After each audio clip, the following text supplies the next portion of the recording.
di kelas 10 IPA. Kembali lagi kita mempelajari tentang klasifikasi atau pengelompokan makhluk hidup.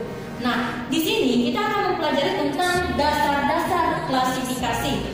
Ada 4 jenis pengklasifikasian berdasarkan dasar-dasar klasifikasi. Yang pertama klasifikasi alamiah, kedua klasifikasi buatan atau artificial, yang ketiga klasifikasi filogenik, dan yang terakhir adalah klasifikasi modern. Kita lihat satu persatu perbedaannya. Nah, untuk yang alamiah ini didasarkan atas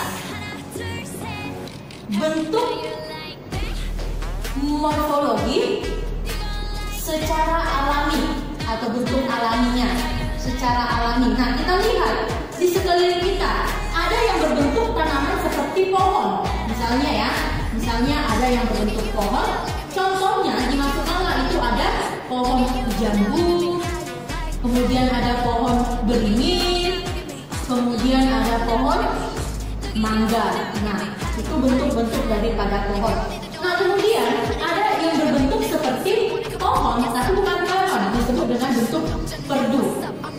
Ya, misalnya ada bentuk cabai, ya, cabai. Nah, kemudian ada yang berbentuk perdu itu seperti tomat. Nah, ada lagi terung dan lain sebagainya. Nah, ada juga yang berbentuk seperti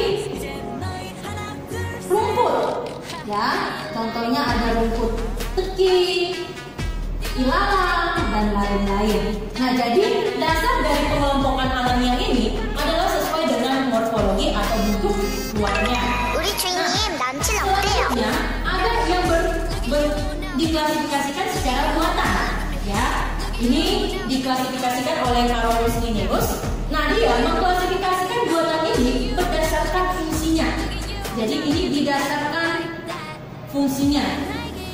Nah, jadi dilihat, oh, ada tumbuhan contohnya itu berfungsi sebagai sayuran. Dimasukkanlah yang sayuran itu ada sawi, kemudian ada bayam, kemudian ada kangkung, dan lain-lain.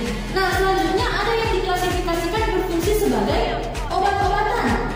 Ya, tanaman sebagai obat-obatan. Contohnya itu apa? Nah, ada kunyit, temulawak, cengkeh, apalagi yang bisa jadi obatan? Oke, bagus. Ada kumis kucing, tahu ya tumbuhan kumis kucing, dan lain-lain. Nah, selanjutnya ada juga yang dilihat sebagai tumbuhan yang berfungsi sebagai tanaman hias.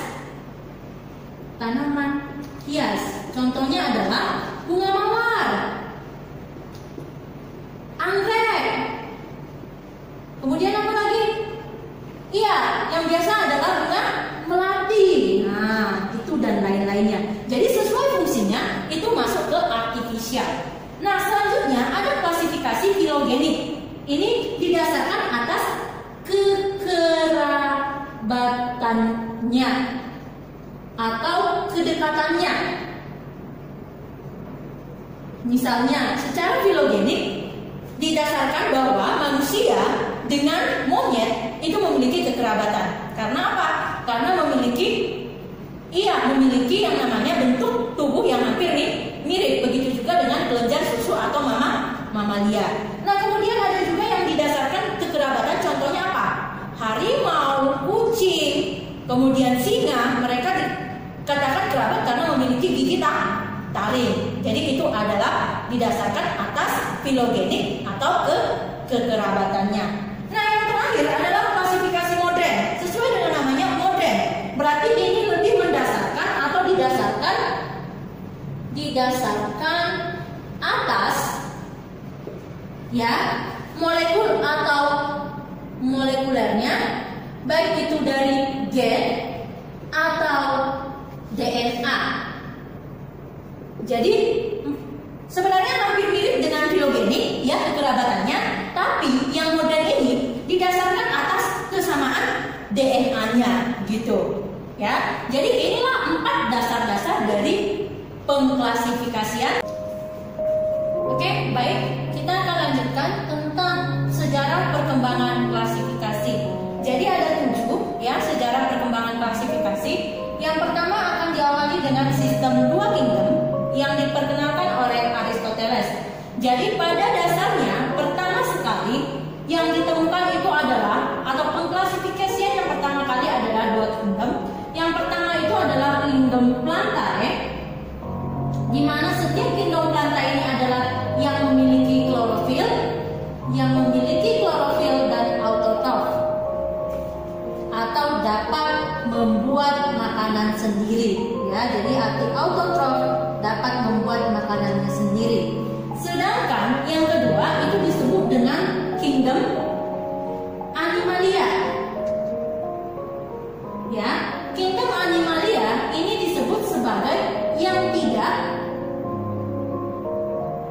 memiliki klorofil dan sifatnya tidak dapat membuat makanan sendiri atau dikenal heterotrof, ya. Jadi itu pendasaran klasifikasinya. Yang kedua, ternyata Ernest Haeckel tidak menerima pengklasifikasian dua kingdom ini karena dilihat walaupun dia ada yang memiliki klorofil dan ada yang tidak memiliki klorofil, ada yang bersifat uniseluler atau bersel satu. Jadi dia menambahkan selain daripada Plantae yang dapat membuat makanan sendiri dan berklorofil dan Animalia, di tiga kingdom si Ernest Haeckel ini menambahkan yang disebut dengan Protista. Protista ini didasarkan karena bersifat uniseluler atau bersel satu,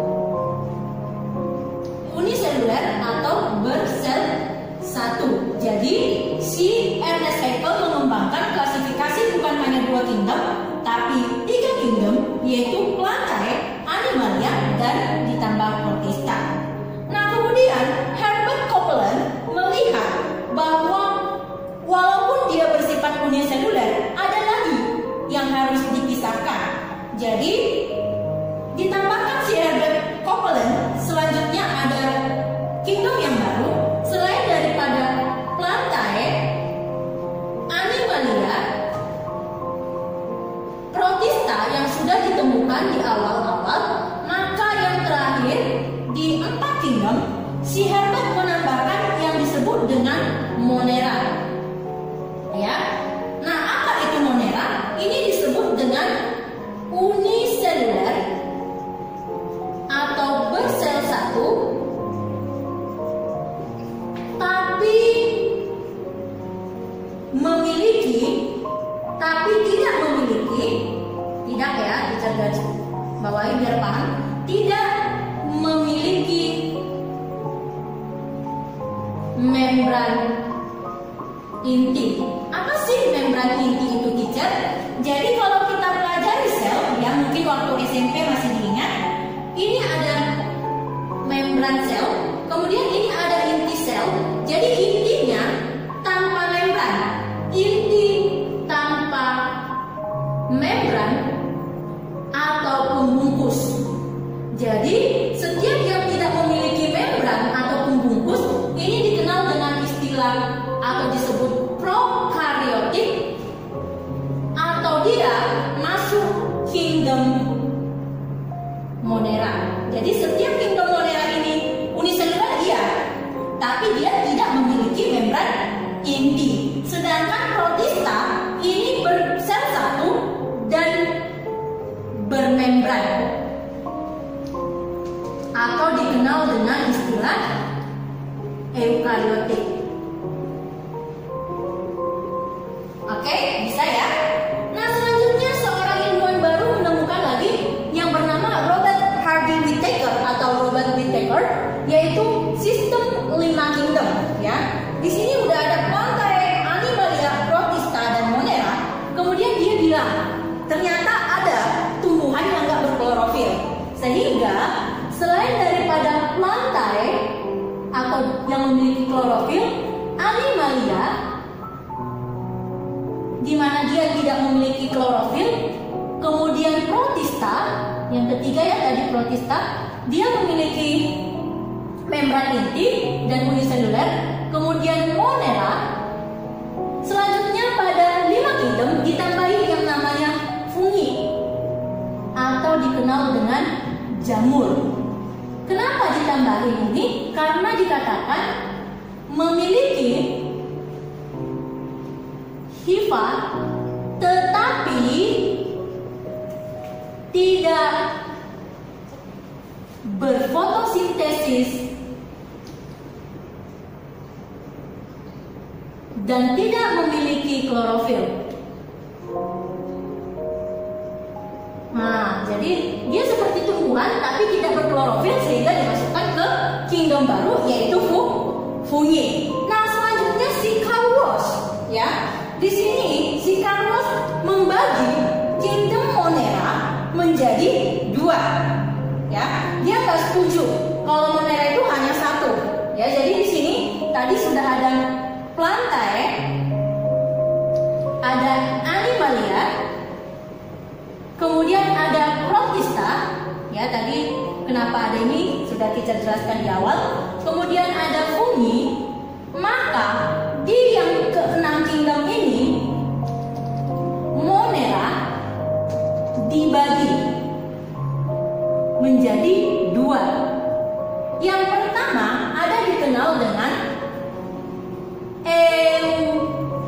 Eubacteria. Apa itu Eubacteria? Ini adalah bersifat uniseluler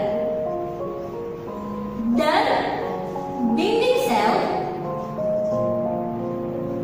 memiliki suatu zat yang namanya peptidoglikan. Ya, peptidoglikan. Nah, yang selanjutnya, yang kedua, pembagiannya adalah Archaebacteria. Ini tetap uniseluler, namun dinding sel tanpa, dia nggak punya, tanpa peptidoglikan. Dan ya, untuk Archaebacteria hidup di daerah ekstrim. Apa sih maksud ekstrim ini? Jadi daerah tempat tinggalnya itu adalah daerah-daerah dengan suhu tinggi sekali, kemudian ada dengan metana yang sangat tinggi atau sulfur yang sangat tinggi, kemudian bisa juga dengan kadar garam atau halofil yang sangat tinggi. Jadi sangat-sangat tinggi, itu namanya ekstrim. Nah, jadi untuk 6 kingdom ada 6 di sini: Plantae, Animalia, Protista, fungi, kemudian Eubacteria dan Archaebacteria. Dari mana Eubacteria dan Archaebacteria? Dari Monera yang sudah dibagi. Nah, itu alasan pembagiannya. Nah, kemudian untuk sistem 8 kingdom, nah di sini yang dibagi itu adalah Protista. Itu dikemukakan oleh Thomas dan Smith. Nah, jadi tetap ada Plantae. Nah, kemudian tetap ada Animalia, tetap ada fungi, ada Eubacteria, ada Archaebacteria. Nah, kemudian untuk si Protista di sini dia jadi dibagi tiga, ya. Ada yang dikenal dengan Archezoa, Protozoa, dan Chromista. Nah, Archezoa, Protozoa, dan Chromista. Nah, ini adalah pendasaran 8 kingdom. Nah, dan yang terakhir, perkembangan dari sistem kingdom ini adalah sistem 3 domain yang dikatakan domain ini di atas kingdom. Jadi kita ketahui kemarin pelajaran kita kingdom di paling atas, tapi untuk 3 domain ini walaupun tidak digunakan secara keseluruhan ya untuk pembelajaran SMA, tapi menurut 3 domain itu berada di atas kingdom. Jadi dia dibagi 3, ada archae, ada bakteria, dan ada eukaria. Nah, inilah dasar-dasar perkembangan klasifikasi mulai dari dia 2 kingdom sampai ke 3 domain, ya. Bisa diperhatikan? Ya, Teacher harap kalian paham dan mengerti materi ini. Silahkan ikuti kuis setelah materi ini. Terima kasih. Tuhan Yesus memberkati.